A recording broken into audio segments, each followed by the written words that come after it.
In this video, I will show how to take a screenshot or screen recording from Windows features.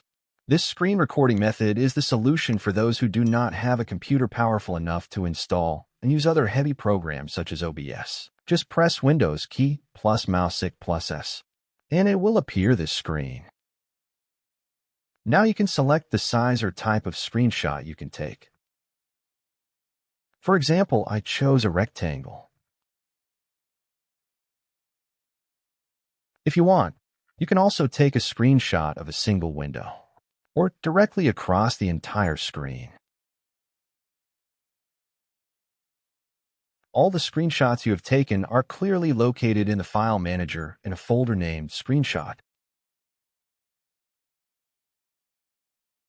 For screen recording, simply click the icon next to the one for the screenshot and select all your screen.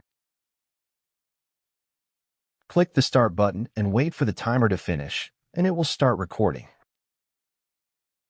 As previously, you can find the captured videos in a folder in the file manager called Video.